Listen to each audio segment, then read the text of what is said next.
नमस्कार, स्वागत है आपका सत्यहिंदी.com पर। मैं हूं नीलू व्यास और एक बार आपके साथ फिर से जुड़ रही हूं आपके पसंदीदा कार्यक्रम आज का एजेंडा को लेकर। अगर मैं बात करूं यूपी के मुख्यमंत्री यानी कि उत्तर प्रदेश के मुख्यमंत्री योगी आदित्यनाथ की, तो उन्हें हमेशा से राम शब्द से बहुत प्रेम रहा है। चाहे वो चुनावी रैलीज हो या फिर जय श्री राम का नारा हो, सब जगह वो राम का उल्लेख जरूर करते हैं।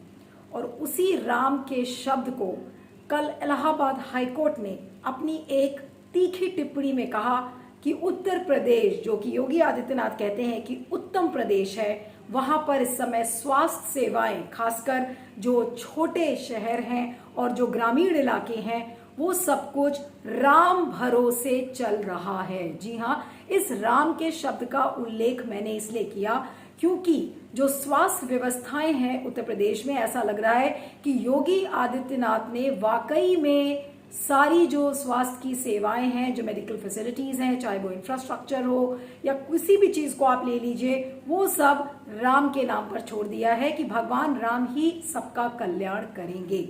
और इस बात को कोई और नहीं बल्कि इलाहाबाद हाईकोर्ट ने कहा है। इसके पहले कि आपको मैं बताऊं कि इलाहाबाद हाईकोर्ट ने क्या कुछ कहा है, आपको उत्तर प्रदेश की तस्वीर देना चाहती हूं। और इस तस्वीर के बारे में कल इलाहाबाद हाईकोर्ट में भी चर्चा इस बात की हुई थी। एक छोटी सी कहानी है। 64 साल के संतोष कुमार मेरठ डिस्ट्रिक्ट हॉस्पिटल में वो 22 अप्रैल को एडमिट हुए और उनको काफी तकलीफ हुई थी। और तकलीफ होने के बाद अचानक से रात में एक दिन वो वॉशरूम गए और वॉशरूम में जाकर वो फेंट हो गए, यानी कि बेहोश हो गए। उसके बाद उनको रिवाइव करने की कोशिश की गई रात में, लेकिन अगले दिन जब सुबह 8 बजे की ड्यूटी के जो डॉक्टर्स थे, नर्सेस थे, उनके आने के पहले ही संतोष कुमार ने दम तोड़ दिया। और दम तोड़ने के बाद यहाँ पर पूरी कहानी है वो खत्म नहीं होती है। आपको अस्पताल का आलम बता रहे हैं। ये दिल्ली से सटा हुआ मेरठ, जो कि एक बड़ा शहर माना जाता है, ये मेरठ का जिला अस्पताल है, जिसके बारे में मैं आपको बता रही हूं कि वहां पर जो 3 सदस्यों की जो कमिटी सरकार ने बनाई थी, उसकी फाइंडिंग्स हैं कि ये बहुत ही एक केयरलेस एटीट्यूड था, एक बहुत ही लापरवाही का अप्रोच था इस डिस्ट्रिक्ट हॉस्पिटल में, जिसकी वजह से क्या हुआ संतोष कुमार के साथ। संतोष कुमार ने दम तोड़ दिया और दम तोड़ने के बाद उनको अनआइडेंटिफाइड बॉडी की तरह रिकॉग्नाइज किया गया। क्यों? क्योंकि अस्पताल के पास उनके पेपर्स नहीं थे। अस्पताल के जो डॉक्टर्स थे, पहले डॉक्टर तुलिका ने बताया कि डॉक्टर अंशु एक लेडी थी जिनको कि नाइट शिफ्ट में रहना था, वो नाइट शिफ्ट में नहीं थी। उसके बाद डॉक्टर तनिष उत्कर्ष आए, वो उस पेशेंट को पहचान नहीं पाए। और सिर्फ इतना ही नहीं, उस पेशेंट की फाइल पूरे अस्पताल में नहीं मिल रही है। और इस वजह से क्या हुआ कि उस पेशेंट को, यानी संतोष कुमार को, अनआइडेंटिफाइड बॉडी के रूप में रिकॉग्नाइज किया गया, यानी कि एक लावारिस बॉडी के रूप में उनका दाह संस्कार किया गया। इस मैटर को लेकर कोर्ट गए, PIL फाइल हुई और उसके बाद कोर्ट ने वाकई में जो टिप्पणियां की हैं वो बहुत ही तीखी हैं। अब आपको बता दें कि इसी संतोष कुमार के ही केस में हाईकोर्ट ने सबसे पहले ये कहा कि इतना केयरलेस एटीट्यूड है ये सारे अस्पताल में जो काम करने वाले लोग हैं, उनकी ड्यूटीज को लेकर एक बहुत ही कैजुअल अप्रोच है और ऐसा लग रहा है कि लोगों की जिंदगी से खिलवाड़ कर रहा है यहाँ का स्वास्थ्य डिपार्टमेंट। ये कुछ बोला है और इसी के संदर्भ में कोर्ट ने कहा कि ऐसा लग रहा है कि सब कुछ राम भरोसे चल रहा है। अब आपको बता दें कि कोर्ट ने साथ में ये भी कहा है कि जो संतोष कुमार के परिवार वाले हैं, जो उनके डिपेंडेंट्स हैं, उनको कॉम्पेंसेट किया जाए। इसको लेकर एडिशनल चीफ सेक्रेटरी को एक एफिडेविट भी देना है 1 हफ्ते में और ये तमाम तरीके की कार्रवाई की जाए। साथ में हाईकोर्ट ने ये भी कहा है कि जो ICU बेड्स हैं उनकी संख्या बढ़ाई जाए। ऑक्सीजन प्लांट्स, जो नर्सिंग होम्स छोटे हैं 30 बेड वाले, वहां पर उन प्लांट्स को लगाया जाए। जो B और C टाउन्स हैं उनको 20 एम्बुलेंसेस दी जाए, हर गांव में 2 एम्बुलेंसेस होनी चाहिए। इन सारी चीजों को लेकर कोर्ट ने निर्देश दिया है। अब आपको बता दें कि ये तो आलम है वहां का, एक और तस्वीर जो आपके सामने पेश मैं करना चाहती हूँ कि ये मेरठ का जिला अस्पताल है, जिसके बारे में कोर्ट ने एक बहुत ही तीखी टिप्पणी की और कहा कि आप इतनी लापरवाही कैसे कर सकते हैं कि संतोष कुमार की बॉडी को कोई डॉक्टर आइडेंटिफाई नहीं कर पाया और उसकी फाइल नहीं मिल रही है। इस चीज को आप कैसे इमेजिन कर सकते हैं? और ये दिल्ली से सटा हुआ इलाका है, और अगर बड़े शहरों में ये हाल है तो आप गांव में और जो छोटे कस्बे हैं जहां पर कोरोना इतनी बुरी तरह फैल गया है, वहां पर मंजर क्या होगा, आप इससे अंदाजा लगा सकते हैं।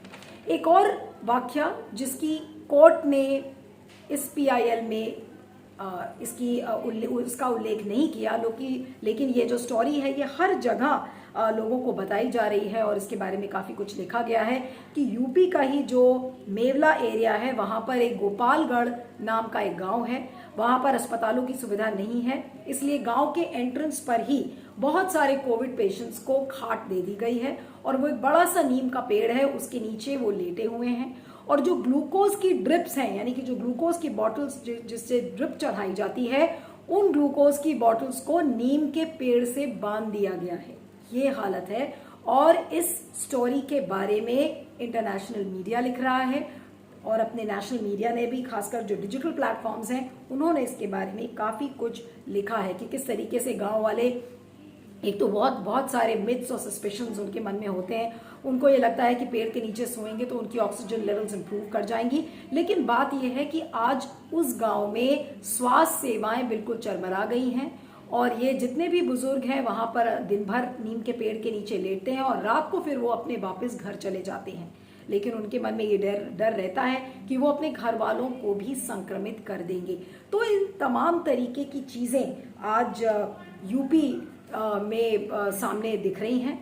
और अभी आपने देखा था कि हाल में ही केंद्रीय मंत्री संतोष गंगवार, उन्होंने भी एक चिट्ठी लिखी थी योगी आदित्यनाथ को और कहा था कि किस बुरी तरीके से मिसमैनेज है पूरी जो हेल्थ और स्वास्थ्य सेवाएं हैं और जो स्वास्थ्य के जो अधिकारी हैं वो फोन्स नहीं उठाते हैं, ऑक्सीजन सिलेंडर्स की होर्डिंग हो रही है, औने पौने दामों में वेंटिलेटर्स को बेचा जा रहा है। तो इन तमाम चीज़ों को लेकर संतोष गंगवार ने भी चिट्ठी लिखी थी। ये तो हाल की बात है, पिछले महीने की बात है। खुद योगी आदित्यनाथ के ही कैबिनेट में उनके न्याय मंत्री ब्रजेश पाठक ने भी इस चीज़ को लेकर चिट्ठी लिखा कि जो स्वास्थ्य अधिकारी हैं उनका एटीट्यूड बहुत ही लचर है, बहुत ढीला ढाला रवैया है और जो लैब की जो टेस्ट रिपोर्ट्स हैं वो 4 से 5 दिन उनको लग जाता है आने में।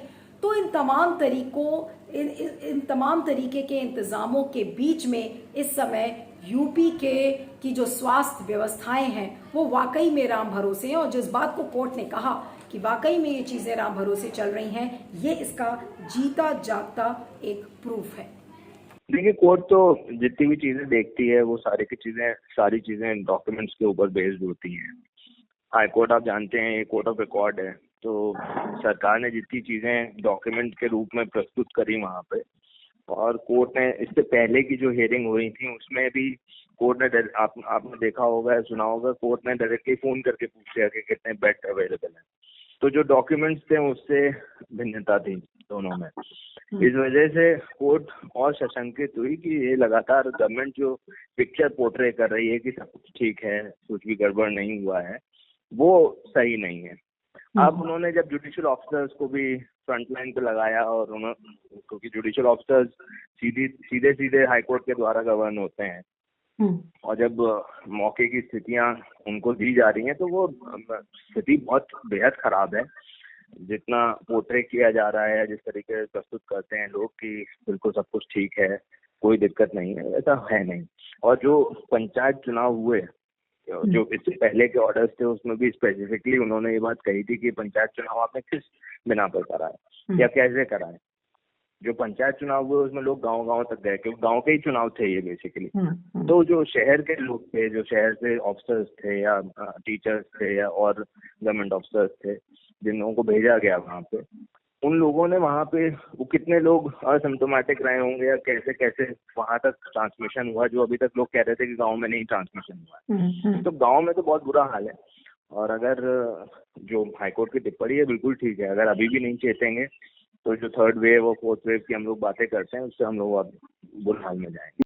तो इलाहाबाद हाई कोर्ट ने पहले तो जो मेडिकल इंफ्रास्ट्रक्चर है उसके बारे में टिप्पणी की।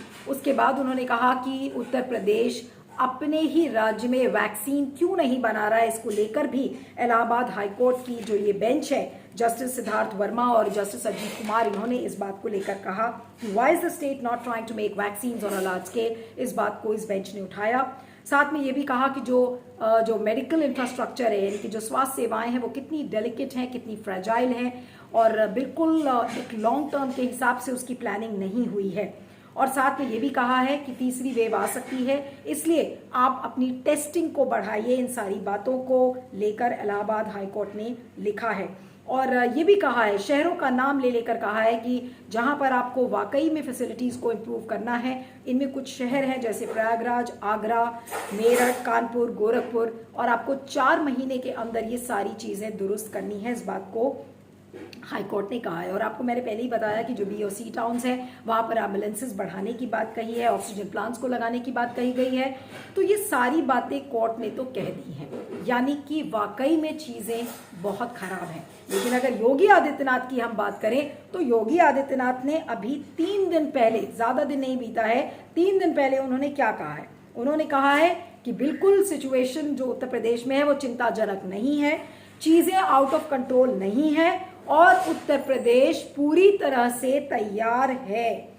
और साथ में उन्होंने ये कहा कि हमने एक्स्ट्रा किट्स गांव में भेज दी है, सर्वेलेंस टीम्स को गांव में भेज दिया है, डिस्पैच कर दिया है और सारी चीजों को पारदर्शिता के साथ हम गवर्नमेंट पोर्टल पर डाल रहे हैं। तो सवाल ये उठता है कि अगर सारी चीजों को इतनी पारदर्शिता से योगी सरकार डाल रही है तो आज इस हालत में उत्तर प्रदेश कैसे आ गया? और अगर इतनी सच्चाई से सारी चीजों को पोर्टल पे डाला जा रहा है तो आज जो मरने वालों की संख्या है, उस संख्या की जो रियल पिक्चर है वो आज सामने क्यों नहीं आ रही है? ये तमाम सारे बड़े सवाल हैं। योगी आदित्यनाथ ने एक बात जरूर कही कि yes, it's a matter of concern, यानी कि वाकई में थोड़ा सा चिंता करने की बात है, लेकिन चीजें अभी हाथ से बाहर नहीं हुई हैं। इस बात को लेकर योगी आदित्यनाथ ने कहा है। और साथ में उन्होंने अपनी पीठ भी थपथपाई कि देखिए, उत्तर प्रदेश ने जापानीज एंसेफेलाइटिस को डील किया था, उसमें हम कामयाब हुए थे, इसलिए हम कोरोना को टैकल करने में भी कामयाब हो जाएंगे। और साथ में उन्होंने इस बात का भी डंका पीटा कि उन्होंने 1.5 करोड़ लोगों को वैक्सीनेट इस समय कर दिया है। और साथ में उन्होंने विदेशों से वैक्सीन मंगाने का कार्यक्रम भी शुरू कर दिया है। तो ये तमाम बातें योगी आदित्यनाथ ने अपनी एक प्रेस कॉन्फ्रेंस में अभी कही थी, लेकिन जो जमीनी हकीकत है वो वाकई में बहुत चिंताजनक है। तो जो योगी सरकार जो बार बार, अगर आपको ध्यान हो, अभी हैदराबाद नगर निगम के जो चुनाव हुए थे तो उसमें उन्होंने क्या कहा था? उन्होंने कहा था कि जब लव जिहाद के जो लॉ के बारे में वो बात कर रहे थे तो उन्होंने कहा था कि राम नाम सत्य हो जाएगा।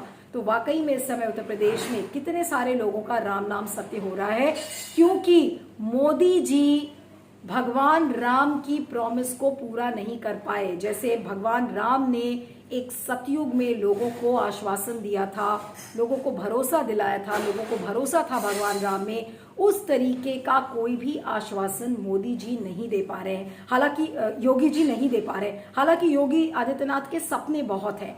सपना उनका ये है कि किस तरीके से बड़े वो लीडर बने और उनको अवार्ड्स भी मिले हैं। कई बार, चौथी बार ऐसा हुआ है कि उनको अवार्ड्स मिले हैं। और बहुत सारा जो इन्वेस्टमेंट है, बड़ी बड़ी कंपनीज का, मल्टीनेशनल कंपनीज का, उनका इन्वेस्टमेंट उन्होंने अट्रैक्ट करने की कोशिश की है, चाहे वो बड़े बड़े फर्नीचर जायंट्स हों जैसे आइकिया है, या फिर इलेक्ट्रॉनिक कंपनीज जैसे सैमसंग है जो कि साउथ कोरिया की कंपनी है। तो बड़े बड़े कंपनीज ने इन्वेस्टमेंट्स किए हैं, लेकिन इन्वेस्टमेंट्स का क्या होगा अगर आप अपने लोगों का स्वास्थ्य ही नहीं ठीक रख पाएंगे योगी जी? तो ये सबसे बड़ा सवाल है कि योगी जी की जो 3 तरीके की जो हमेशा एक स्ट्रैटेजी दिखती है कि आप इन्वेस्टमेंट लेकर आओ, उसके बाद ऑपोजिशन को आप चुप कराओ, और तीसरी क्या चीज है, हिंदू और मुसलमानों को बांट दो। और यही उनका एक सक्सेस मंत्रा है। लेकिन ये जो सक्सेस मंत्रा है शायद इस कोरोना वायरस के चलते कामयाब नहीं होगा।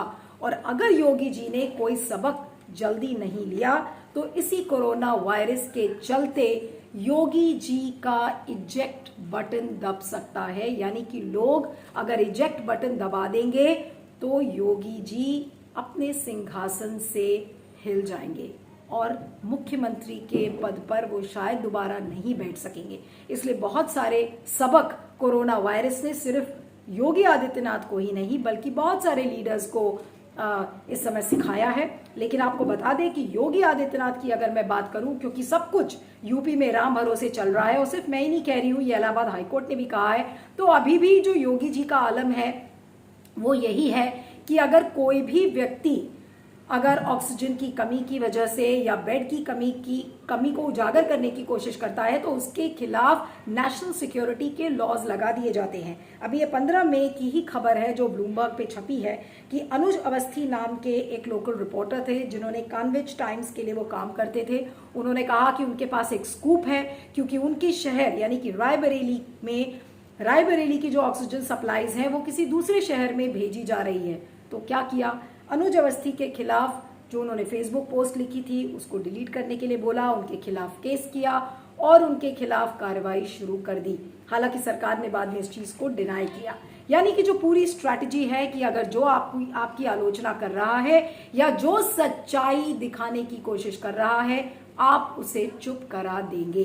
तो अगर ये आलम है उत्तम प्रदेश का, जिसे योगी आदित्यनाथ उत्तर प्रदेश को उत्तम प्रदेश कहते हैं, तो इसी उत्तम प्रदेश में शायद योगी जी अगले बार जब 2022 में चुनाव होंगे तो इसी कोरोना वायरस के चलते अगर उन्होंने वाकई में सारी चीजें राम भरोसे छोड़ दी हैं तो इसी राम भरोसे के चलते वो शायद वापस मुख्यमंत्री नहीं बन पाएंगे। इस पर आपका क्या फीडबैक है जरूर बताइएगा। और इस वीडियो को खत्म करने के पहले एक छोटी सी गुजारिश है आपसे कि इस वीडियो के डिस्क्रिप्शन बॉक्स में जाएं, उसमें एक लिंक है, उस लिंक को क्लिक करें, सत्य हिंदी की सदस्यता लें, सत्य हिंदी को भुगतान करें। इससे आपको निष्पक्ष खबरें मिलेंगी और हमें आपका समर्थन मिलेगा। आप मुझे ट्विटर पर फॉलो कर सकते हैं, मेरा ट्विटर हैंडल है @neelu317 और दूसरा ट्विटर हैंडल है @neelu_on_the_move। तो देखते रहिएगा आज का एजेंडा और बने रहिएगा सत्य हिंदी पर। Thank you so much. सत्य हिंदी का ऐप डाउनलोड करें गूगल प्ले स्टोर पर।